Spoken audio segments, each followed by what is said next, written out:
Halo kerabat lampion, kembali lagi bersama gua Alp Kopling.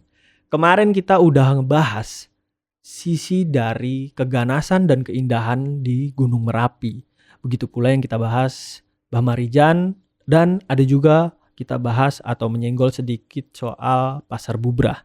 Oke, kali ini gua akan concern ngebahas soal Pasar Bubrah nih, yang dimana kata orang-orang yang pernah mendaki ke Gunung Merapi, Pasar Bubrah adalah pasar yang sangat-sangat menyeramkan. Nah, berikut ini gua langsung akan membawakan sedikit cerita atau narasi soal Pasar Bubrah ini.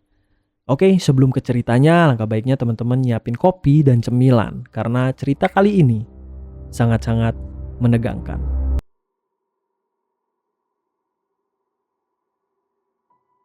Pasar Bubrah, transaksi gaib di puncak Merapi yang penuh misteri. Pasar Bubrah, mendengar namanya saja sudah terbayang sebuah tempat yang porak-poranda, berserakan, dan memang begitulah adanya. Sebuah hamparan luas di dekat puncak Gunung Merapi yang dipenuhi bebatuan vulkanik berserakan. Hasil muntahan sang gunung, namun di balik wujud fisiknya yang bubrah atau berantakan ini, tersimpan sebuah legenda yang begitu kuat, meresap ke dalam benih-benih kengerian dan misteri, menjadikannya salah satu titik paling angker di Merapi.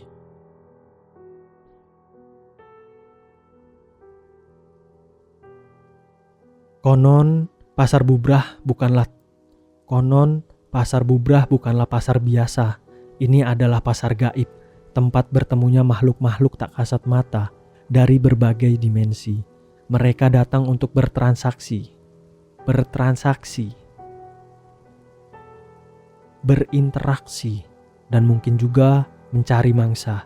Masyarakat setempat percaya bahwa di malam-malam tertentu, terutama saat bulan purnama atau malam satu suro, aktivitas di Pasar Bubrah mencapai puncaknya.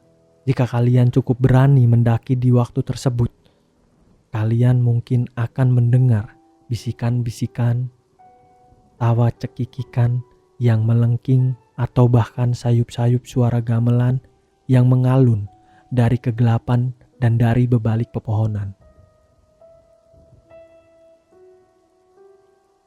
Kisah teror di malam buta. Banyak pendaki yang memiliki pengalaman mengerikan di Pasar Bubrah. Salah satu kisah yang paling sering diceritakan adalah pengalaman sekelompok pendaki yang nekat mendirikan tenda di sana. Malam itu, kabut tebal menyelimuti, menyusup ke setiap celah seolah ingin menelan mereka bulat-bulat. Saat tengah malam, mereka mulai mendengar suara-suara aneh. Awalnya seperti desiran angin yang membawa bisikan, lalu berubah menjadi suara langkah kaki yang berat mengelilingi tenda mereka. "Ada orang lain di sini," bisik salah satu dari mereka. Jantung berdebar tak karuan. "Mustahil, kita satu-satunya rombongan," jawab yang lainnya, mencoba menenangkan diri meskipun suaranya bergetar. Suara langkah kaki itu semakin jelas, bahkan terdengar seperti seseorang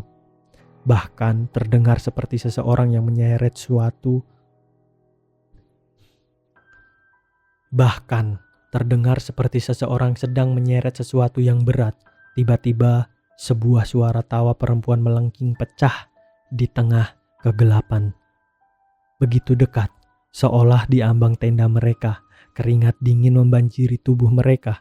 Salah satu dari mereka memberanikan diri mengintip keluar tenda. Yang dilihatnya adalah bayangan hitam besar menyerupai manusia, namun dengan postur yang tidak wajar, berdiri tegak di antara bebatuan, seolah mengawasi mereka dengan mata yang tak terlihat. Bayangan itu tidak bergerak, hanya berdiri mematung. Namun aura yang dipancarkannya begitu kuat, mencekik, membuat nafas terasa sesak. Pendaki itu segera menutup kembali resleting tendanya. Tubuhnya bergetar hebat. Mereka memutuskan untuk tidak tidur semalaman, hanya meringkuk dalam diam, berharap pagi segera tiba. Beberapa kali mereka mendengar suara-suara aneh lainnya. Dentingan logam, suara erangan pelan, dan sesekali tawa yang sama menyeramkannya. Ketika fajar menyingsing dan cahaya matahari mulai menembus kabut, barulah mereka berani keluar dari tenda. Di sekitar tenda mereka menemukan beberapa batu yang tersusun rapi, membentuk lingkaran seolah ada ritual yang baru saja usai. Salah satu dari mereka yang semalam mengintip keluar bersumpah melihat jejak kaki yang sangat besar di tanah lembab.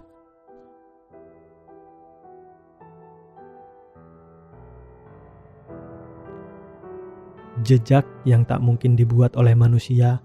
Mereka segera membereskan tenda dan bergegas turun, tak ingin lagi menoleh ke belakang.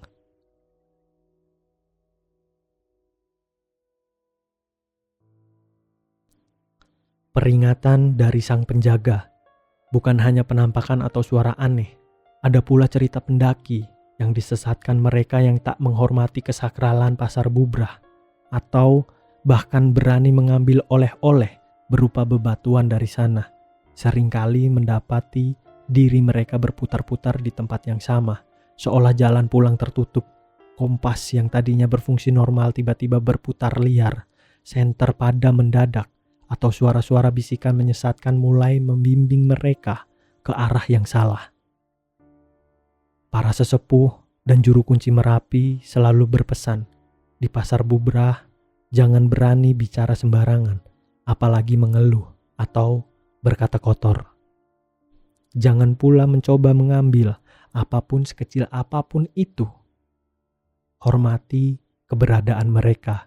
Mereka percaya jika itu dilanggar para penghuni goib, pasar bubrah akan murka dan menunjukkan diri mereka dengan cara yang paling menakutkan. Pasar bubrah dengan segala kisah horor dan legendanya bukan sekedar tempat di peta. Ia adalah pengingat bahwa alam semesta jauh lebih luas dari yang kita bayangkan. Dengan dimensi-dimensi yang tak terjamah oleh panca indera biasa. Merapi, sang gunung berapi, yang agung menyimpan misteri tak berujung. Dan pasar bubrah adalah salah satu pintunya. Nah oke teman-teman, gimana soal pasar bubrah? Apa tanggapan teman-teman yang sudah memiliki pengalaman saat berada di pasar bubrah? Apakah semenyeramkan ini pasar bubrah di Gunung Merapi sana? Gue sendiri belum pernah naik gunung dan gue mohon buat teman-teman yang sudah mempunyai pengalaman naik gunung terutama saat mengunjungi pasar bubrah ini gitu.